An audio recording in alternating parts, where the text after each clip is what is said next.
here you stand before me, as though it were only yesterday. This is the first time I've ever played a part in 4 films, so I think just through doing it, things automatically grow, change, become, I'm going to say second nature, but now I feel I've got a person there, a way of moving, speaking, thinking, feeling. My wand worked out. I always thought that Voldemort ought to look like a devil sick with sin. He wanted world domination, and he was prepared simply to sacrifice any part of humanity in himself. Mike was very keen to explore the unexpected mood swings of Voldemort. So there are moments when sort of anger spits out at him, at Harry, and other moments when it can be very silky and smooth and almost pleasant. How lies have fed your legend, Harry.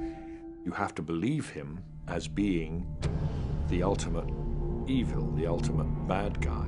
He's really quite terrifying. His enemies doesn't quite do their relationship justice. 3, 2, 1, action! What I wanted to try and achieve with Wraith was this vulnerability in this evil monster. We know he hates Harry, but what is his backstory as a young Tom Riddle?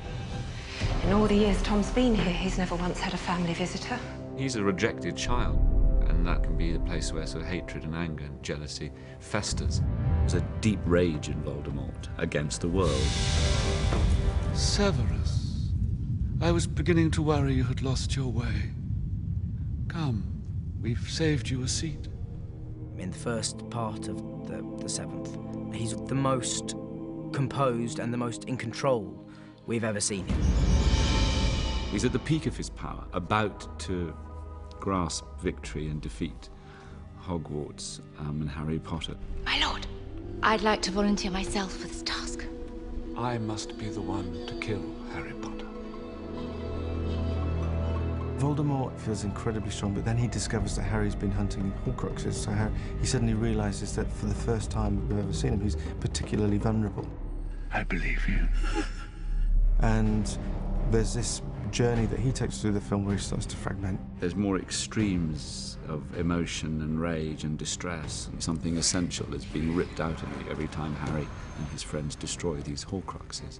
So there's, he's a man who's the last part of the story, he's diminished, he's sort of imploded. It's a really interesting journey for his character because he's going from somebody who is kind of very stable and kind of in control and evil and malevolent, but nonetheless steady.